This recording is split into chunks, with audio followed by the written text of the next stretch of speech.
moderate and elderly Nawab of Bengal, Aliwardi Khan died in April 1756. The British traders and small garrison at Qasim Bazar were left vulnerable, since the new Nawab, Aliwardi's grandson Suraj-ud-Dawla, was known for anti-British views. On June 3, 1756, after being surrounded by Suraj-ud-Dawla's force, the British were persuaded to surrender and the Nawab's forces marched on Calcutta and captured it. The garrison and civilians were then locked up under appalling conditions in the Black Hole of Calcutta. In 1756, St. Anne's Church, which stood where the west wing of Writers' Building, was razed to the dust when Suraj-ud-Dawla attacked Fort William in Calcutta. While the British forces captured back the city, it was left with a ruined fort and a completely destroyed church. Post the English victory over Suraj-ud-Dawla in 1757, the European population was increasing day by day, and East India Company was struggling to accommodate such large population of Europeans, in the only chapel at newly rebuilt Fort William. Governor-General Warren Hastings headed a committee which in the month of December 1783 decided to build a new presidency church. Raja Nobo Krishna of Shobha Bazar had in his possession a land where once the old gunpowder magazine stocks were kept under huge dome-like structures, situated right next to an old cemetery, used by East India Company. This land was gifted by the Raja, and a new church was built on this land as well as the old cemetery. The church was consecrated on St. John the Baptist Day in June 1787, and was named St. John's Church. The church became a cathedral in the year 1814, when a bishop was constituted, and a diocese was formed.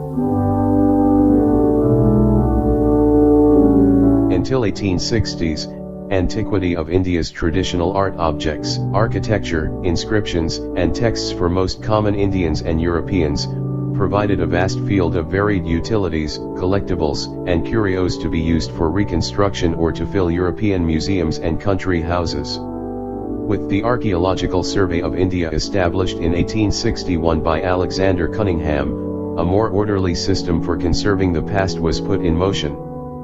So in 1784, when Charles Grant, a director of the company at Malda, was requested to find out if any flat stones, to pave the church's floor, measuring 2 to 6 inches in thickness existed at ruins of Gour, a city in present Bengal which has probably been in existence since before Christ, he confirmed availability of beautiful blue and blackish stones, from the ruins of Gour. Local people frequently buy permission from Zamindar to take it away in small quantities. He rightly added, the Zamindar himself has no particular rights on these stones, and the ruins are certainly properties of state and Nawab's permission would be needed. We are not sure if permission was eventually obtained, however after a few months, Grant shipped sufficient slabs of blue-grey or black marble from the Gour ruins to be used as floor tiles for the proposed church in Calcutta. These stones are the beautiful marble floor tiles in St. John's Church.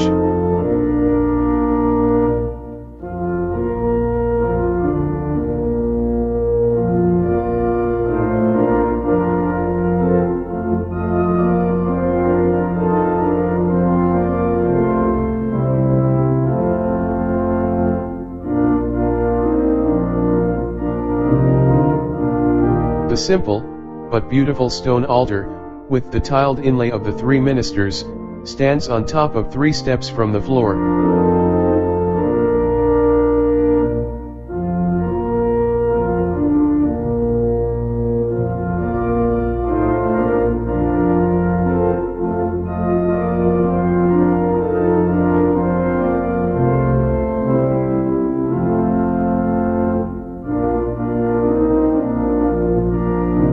Behind the altar, below a blue dome, are three beautiful paintings. The one in the center is the birth of Christ, the one on the left is Jesus preaching to the masses, and the one on the right is resurrection of Jesus.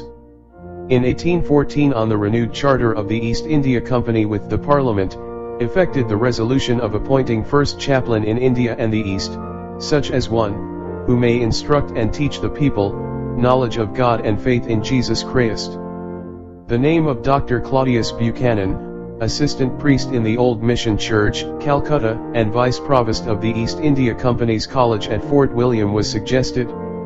Due to his poor health, he declined, and the appointment was offered to Archdeacon Thomas Fanshawe Middleton of Huntingdon, who accepted. On May 8, 1814, the Archdeacon was duly consecrated the first Bishop of Calcutta, assisted by the Bishop of London, Lincoln, and Salisbury, at Lambeth Palace Chapel. Arriving in Calcutta on November 28, 1814, the bishop was enthroned on December 2, 1814 at St. John's Church, which was reconstituted as the cathedral of the diocese. On Christmas morning he preached his first sermon at the cathedral, taking for his text Luke 2:10 and 11, where the angel says, "Do not be afraid. I bring you good news that will cause great joy for all the people.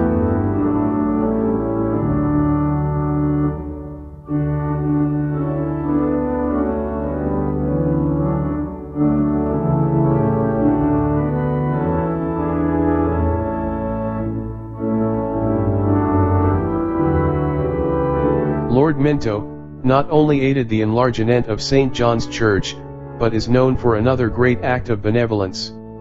On reaching Madras to take charge as governor, he found that fate of 600 Vellore mutineers awaited their doom, since 17 ringleaders had already been executed. Lord Minto assessed, animosity created by the mutiny has subsided, confidence of army is restored, and officers have ceased to sleep with pistols under their pillows. He gracefully ordered the humane punishment: the mutineers of Vellore should be dismissed from service.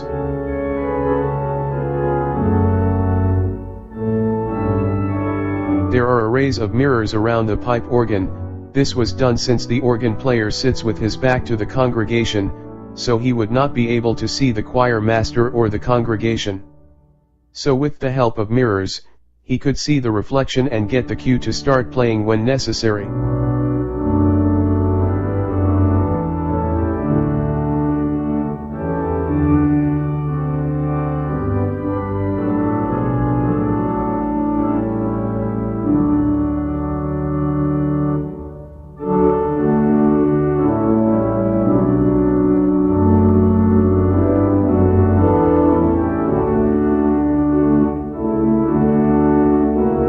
Famous artwork that is present in this church is The Last Supper, painted by Sir Johann Zoffany, in 1787. A Freemason, Zoffany was known for producing paintings with casts of people, all readily recognizable by their contemporaries. Once inaugurated, The Last Supper generated immense controversy, since Zoffany had used portraits of 13 important Europeans in India, such as Father Partenio, the Greek Orthodox priest of Calcutta, as Jesus, Blackwira, the police magistrate of Calcutta, as the feminine figure of St. John on the left of Jesus, auctioneer William Dalrymple, with whom Zoffany did not have good terms, for Judas Iscariot. Zoffany added some local Indian flavor to this painting by adding small features like the peak dan, a goatskin water bag, and an Indian sword. During his return to England, Johann Zoffany was shipwrecked off the Andaman Islands. Faced with food shortage, the survivors held a lottery in which the loser was eaten. William Dalrymple thus describes Zoffany as the first and last royal academician to have become a cannibal. The heat and humidity of Calcutta led to the immediate deterioration of the painting, and by 1787, John Olifaunder, a portrait and miniature artist, was employed by St. John's Church to restore it. His restoration lasted about 250 years till it was again restored recently. Mr. Olifaunder, however, should be credited for smartly figuring out the damp church walls was wetting the cloth on which the canvas painting was mounted, and he removed it. On the opposite wall of the painting, are plagues of the fallen English soldiers of World War I.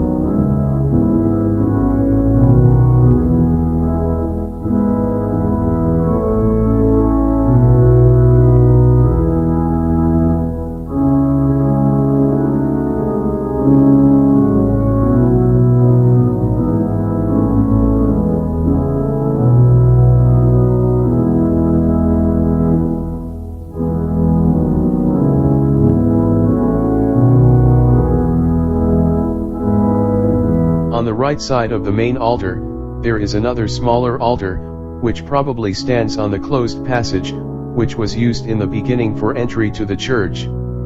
Behind this altar are lovely 3 stained glass windows. These stained glasses depicts the scenes from the Last Supper of Christ to his crucifixion and finally his resurrection. They bring light into the church and form a simple way of communicating stories of the Bible, in a form of artwork, and also lend a beautiful serene atmosphere.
On the wall of the St. John's Church are several plagues. They take you back hundreds of years, to the times of many exceptional people of those times. Colonel James Achilles Kirkpatrick was the British ambassador, at the Indian court of Hyderabad. Kirkpatrick had gone out to India full of ambition, intent on making his name in the subjection of a nation. But instead it was he who was conquered, not by an army but by a Hyderabadi noblewoman called Khair-un-Nissa.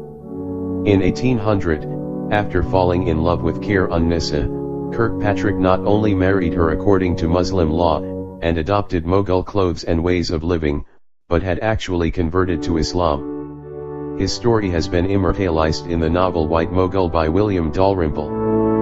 Next to the Kirkpatrick Memorial is Cruttenden Monument, in memory of George Cruttenden, a major of Bengal Army. The family residence of Cruttendens was at the north of Old Fort.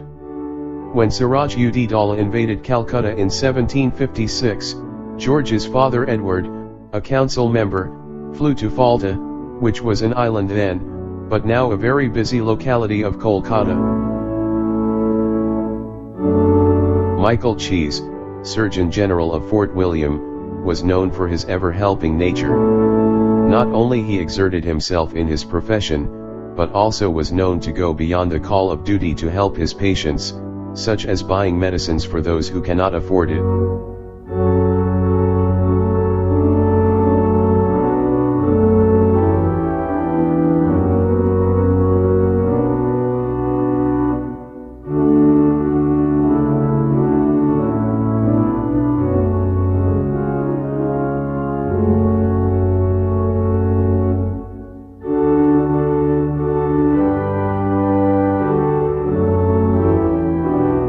This interesting plaque reminds us that honest and virtuous public servants needed to be celebrated, even about 200 years earlier.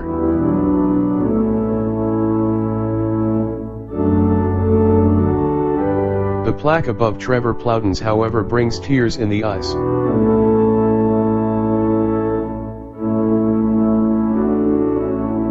This exquisite depiction of an Indian woman, sitting on a bamboo-woven mat, the details of the folds of sari, the simple arm and wrist ornaments, at the memorial of Alexander Colvin, captivates attention. Colvin was founder of the very successful Colvin and Company. This Anglo-Indian family was intimately involved with the British Raj, first as traders and then as administrators and soldiers. Their descendants continued in service to the British Empire and later in some of its constituent countries such as New Zealand, Barbados. There is also the plaque on the wall of one James Paddle. James Paddle was great-great-grandfather of famous Scottish author William Dalrymple, as well as an ancestor of English writer Virginia Woolf. James Paddle is considered to be the greatest liar in British India, despite the exalted position he had held during the British East India Company's rule, judge of the Calcutta High Court. The story goes, Paddle left instructions that when he died, his body should be shipped back to Britain. So, after his demise they pickled the body in rum, as was the way of transporting bodies back then. The coffin was placed in the cabin of Paddle's wife and the ship set sailed from Calcutta. In the middle of the night, the coffin burst, probably due to heat and vapor of rum, and the corpse appeared to sit up. The wife had a heart attack and died. Now both bodies had to be preserved in rum. But the casks reeked of alcohol and the sailors bored holes through the sides of the coffins and drank the rum, and of course, got drunk, and the ship hit a sandbank.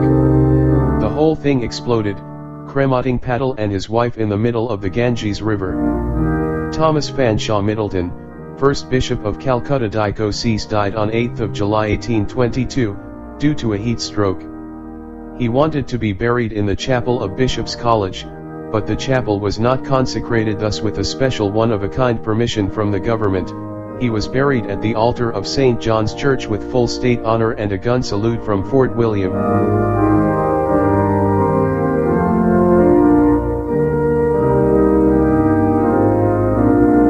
Lieutenant Colonel John Weston had joined the East India Company as a soldier, and had made his way to the position of Advocate General of Calcutta.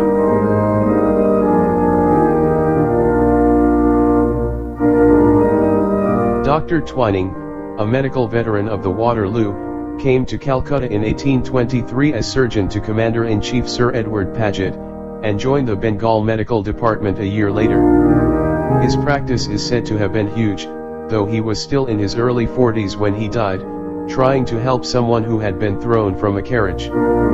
He is known for his early study of cholera. He cast doubt on the theory that it was contagious, suggesting that improving drainage and general standards of living could prevent the disease spreading.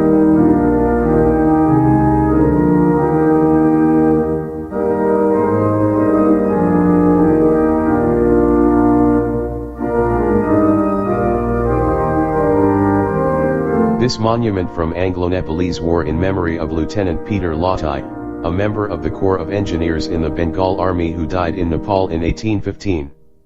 The sculpture features an Indian sepoy gazing at a coffin held open by an angel. Here the dress of the sepoy is noteworthy.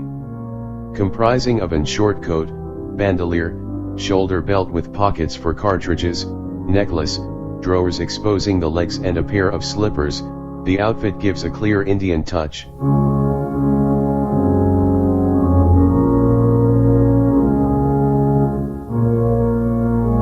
The chair of Warren Hastings, seat of many India's destiny-shaping decision, is in the church, along with a rare portrait of his signed by Warren Hastings.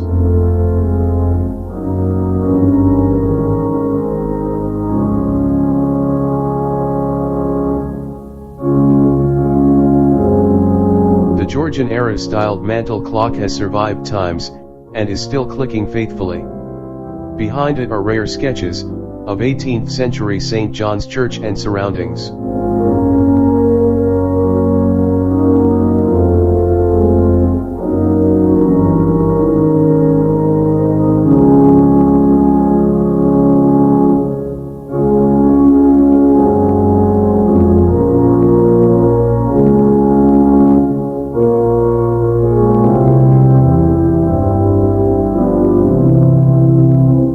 Painting of Warren Hastings, whose I follow you in the room, is looking at the table and conference setup, which was used for meetings, since the days when this was the Anglican cathedral overseeing a major portion of the world.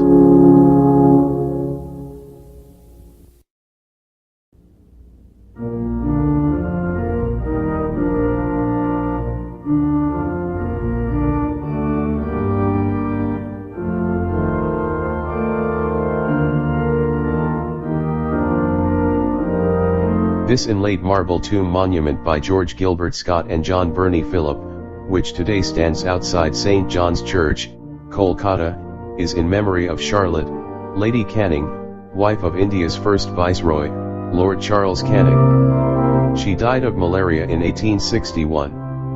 Around 1856, for her birthday, Calcutta's famous sweet maker Bhim Nag, specially designed a sweet in her honor, and named it Lady Canning.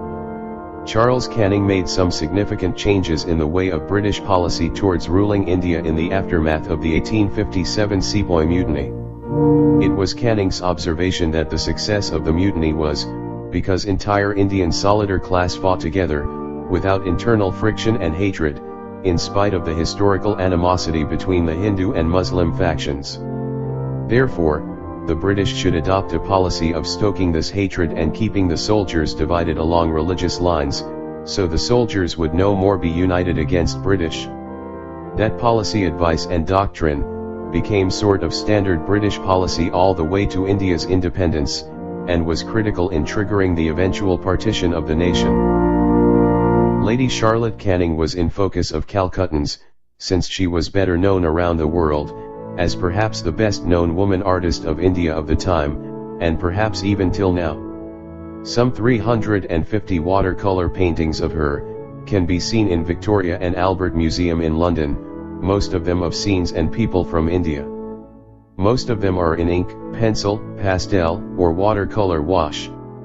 Most of them are also exquisite, and carries a nostalgic sense of the times a century and a half ago.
This inclined path was done to facilitate the arrival of members in a palanquin, that is a palki, which has been described by an Englishman of those times as a covered machine with cushions in it, arched in the middle to give more room and air, and carried on the shoulders of 4 or 6 men. Since this was a common mode of transport, a palki sheds were created. It can be seen, although in poor condition.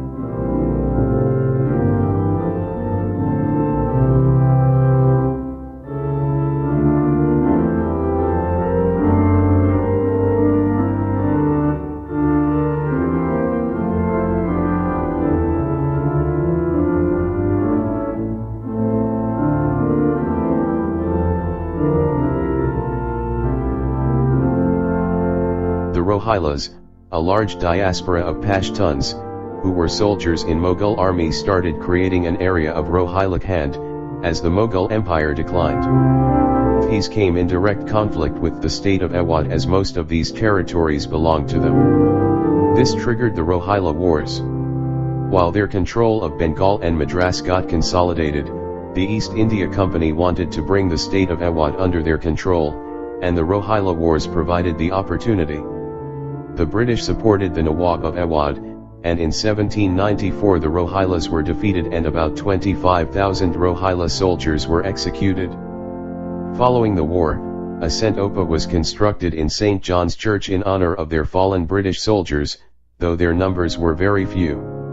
A large population of Rohillas who stayed back in India, after independence, settled in the current states of Uttar Pradesh and Uttarakhand. The Brabourne Stadium in Bombay was built on a piece of land reclaimed from the sea, which Lord Brabourne, Governor of Bombay, presented to the Cricket Club of India after being tempted with an offer of immortality in the bargain. Then there is the memorial of Admiral Charles Watson, whose tomb is also there in St. John's Church. After being Governor of Newfoundland, North America, in 1754 Charles Watson became Commander-in-Chief of the East Indies Station. After Nawab Siraj-ud-Daula's attack of Fort William, the presidency of Fort St. George at Madras sent Colonel Robert Clive and Admiral Charles Watson, who eventually defeated the Nawab in June 1957, Battle of Plassey. An interesting story of his upright character is probably illustrated by the story of Clive employing Omi Chand, a rich trader of Calcutta who was entirely trusted by Siraj-ud-Daula, as an agent supporting Begum Johnson's husband, Mr. Watts, for negotiations between Nawab and the British offici. ALS. Omi Chand threatened to betray Clive unless he was guaranteed, in the secret agreement with Mir Jafar, £300,000 and 5% of all the treasure of Siraj-ud-Daula. To dupe him, a second fictitious agreement was shown to him by Robert Clive, with a clause to this effect. When Clive requested Admiral Watson to sign it, he refused. Lord Clive, however, directed the Admiral's signature to be forged. When the truth was revealed to Omi Chand after Battle of Plassey, he sank gradually into idiocy, languished a few months, and then purportedly died.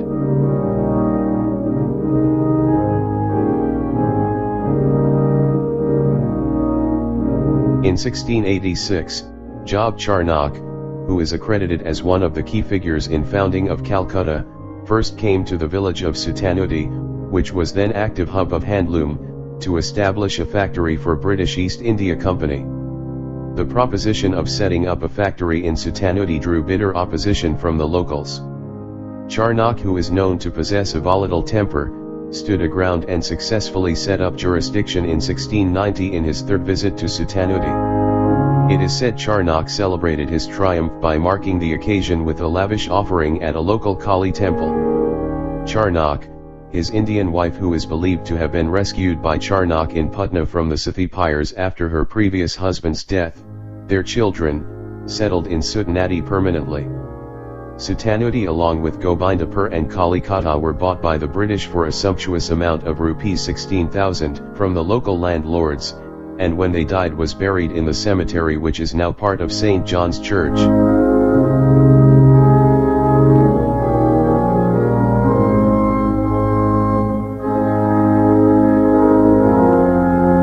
Next to the plaque of Job Charnock is that of Surgeon William Hamilton. In Delhi, Hamilton treated a swelling in the groin of the Mughal Emperor Farrukhsiyar, successfully. In October of the same year, the emperor again suffered from violent pain and feared it would be a fistula. Hamilton's treatment was again successful. Hamilton was generously rewarded. He received an elephant, a horse, 5,000 rupees in money, 2 diamond rings, a jeweled aigrette, a set of gold buttons, and models of all his instruments in gold. More important than these personal rewards to Hamilton, was what the British East India Company achieved. The company's delegation was placed in high regard by Farrukhsiyar, and, in April 17, the emperor's permission was granted to purchase 38 villages surrounding Sutanudi, Gobindapur, and Kolkata, and also granted trading privileges in Bengal. This grant was instrumental in the setting up of business, and the colonization of Bengal, later to be followed by the rest of India, by the East India Company. Begum Johnson's tomb, in excellent preservation, is in St. John's Churchyard, and her epitaph records her history at length. She was Frances, second daughter of Edward Crook, governor of Fort St. David, an English factory on the Madras coast. Her father retired to England, but Frances married in Calcutta and stayed back. After 2 marriages and double widowhood, Frances, who was still under 25, stood once again before the altar in St. Anne's, and became the Missus of William Watts. Mr. Watts was chief of the company's factory at Kasimbazar, near Murshidabad, and when Suraj Udowla plundered the factory, Mr. Watts was placed in strict confinement, while his wife and children were taken under the protection of the Begum, the widow of Alivardi Khan. Mrs. Watts had, no doubt, been on terms of friendship with the Begum during the lifetime of the old Nawab, and Frances now received every care and attention from her friend, who sent her and children under a strong escort to Chandarnagore, where they were protected by French authorities. Mr. Watts had in the meantime been sent to Hooghly, where he and other English prisoners were released by the Nawab, an act of clemency, which has always been attributed to Mrs. Watts' influence on Nawab's grandmother, the old Begum. When Calcutta was recaptured by the English, Mr. Watts returned to Murshidabad as resident, and ran considerable risks from the Suraj Udowla's ungovernable temper while negotiations were proceeding between him and Robert Clive. In the end, Mr. Watts escaped secretly from Murshidabad, the Nawab marched to meet Clive, and the Battle of Plassey swept away all the old order. In 1760, Mr. Watts with his wife and children left India, and returned to England and died there. Mrs. Watts missed the luxury and authority of Calcutta life, and returned to India in 1769, and again married, taking her 4th husband as Reverend Johnson. The marriage was not a success, and when Reverend Johnson left India some years later, she remained behind, and lived on in Calcutta where she died at the great age of 87. It is not difficult to picture the old lady, in her hale old age, reclining among great cushions, waited on by attentive servants, enjoying the fragrant hookah, and telling over the often told tale of her experiences and adventures when under the protection of her friend the Begum of Alivardi Khan, whose title so often was on her lips, that she earned the nickname of Begum Johnson. The old lady obtained from the Lord Wellesley the permission that she might be buried in St. John's Churchyard, which had long been closed for interments. When, in 1812, the time came for the fulfillment of these undertakings, Lord Wellesley's successor redeemed his pledge, and Begum Johnson was followed to her last resting place by all the members of Calcutta society, headed by the Governor-General in his state coach, drawn by 6 horses, attended by the bodyguard, and followed by members of council, and judges in their coaches.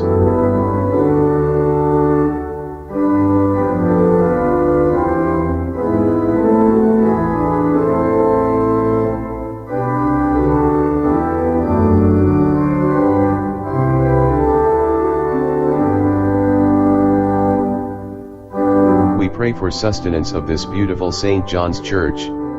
In some ways, I believe that our prayers become intercessions for those wonderful people lost in time while their memories are vaulted in and around the church.